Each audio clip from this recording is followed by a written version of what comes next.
Gauthier Rybinski, bonjour Gauthier. Bonjour, on l'a dit, un rôle de président au second plan par rapport au guide suprême iranien, avec une nuance toutefois.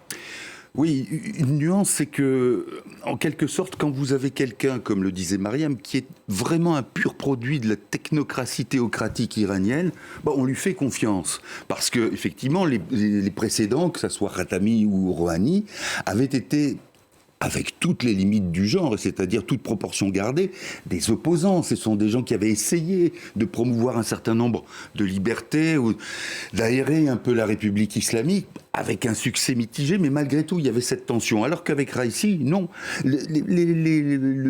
Avec les présidents précédents, l'idée du guide suprême avait été même à un moment de diminuer, de baisser les prérogatives du président de la République. Et puis bon, Raïssi étant arrivé, ça a changé. La nuance, si vous voulez, c'est que Raïssi a eu à cœur d'exercer son pouvoir sur le gouvernement, qui est limité parce qu'au fond, la décision finale appartient au guide suprême, mais en même temps, il avait le pouvoir d'introduire des lois, d'élaborer des lois et de les soumettre au Parlement. Donc il y a eu ce travail dans la mesure où il n'était pas empêché de le faire. Mais simplement, dans les prérogatives les plus importantes, puisqu'on parlait de la guerre, eh bien par exemple, le président de la République n'est pas le commandant en chef des armées, c'est le guide suprême. Et à l'inverse, le président de la République est comptable, en quelque sorte responsable, même si c'est de manière figurée, au sens figuré, mais devant les citoyens iraniens. Au sein des ultra-conservateurs iraniens, sa mort va aiguiser les appétits.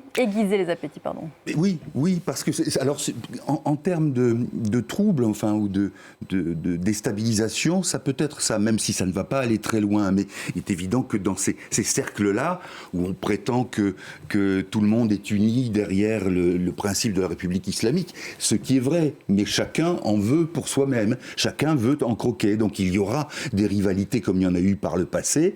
Il y aura effectivement un choix savant opéré par le guide suprême, tant il est vrai, et on s'en souvient pour quasiment toutes les élections, que la sélection, que le tri, que le fait de passer au tamis les candidats fait que, au bout du compte, l'aventure, la césure, on va dire la parenthèse Rouhani ou Khatami sont de l'ordre du miracle, sans faire de jeu de mots. Donc il y a là quelque chose qui va bien sûr aiguiser les appétits, d'autant qu'il y a à la clé la fonction de guide suprême, celle de président. Donc d'une certaine manière, pour beaucoup d'hommes politiques, il y a un effet d'aubaine. Et on commence à parler du président du Majlis, du Parlement, Mohamed Khalibaf, qui est quelqu'un qui a parfaitement su mener sa carrière en s'appuyant sur les uns, sur les autres, parce que c'est ça aussi la République islamique. Pour arriver à quelque chose, il faut être assez madré et assez roublard. Voilà, le guide suprême se faisant vieillissant, il y aura des élections dans moins de 2 mois dans un contexte régional sur les braises. Oui, contexte régional compliqué parce que, si vous voulez, l'intention, l'une des obsessions du régime des mollahs, c'est d'être le phare, en quelque sorte, de ce qu'ils appellent la résistance islamique, non seulement aux États-Unis, mais à Israël. Mais en même temps, on a bien vu que si les choses devaient aller trop loin, la crainte de Téhéran, c'est que le programme nucléaire, qui lui est encore au-dessus en termes d'exigence et en termes d'objectifs, ce programme nucléaire pourrait être entravé par une aggravation de la situation.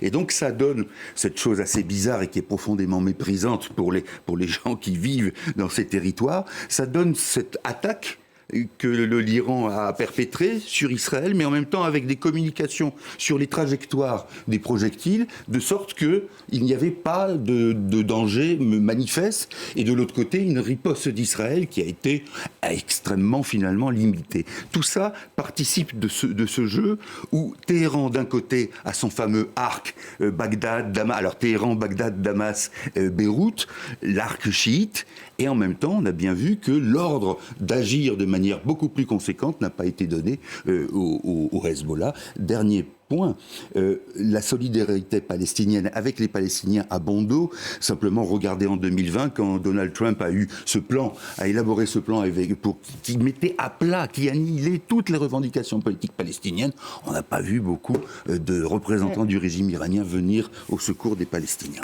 Merci beaucoup Gauthier.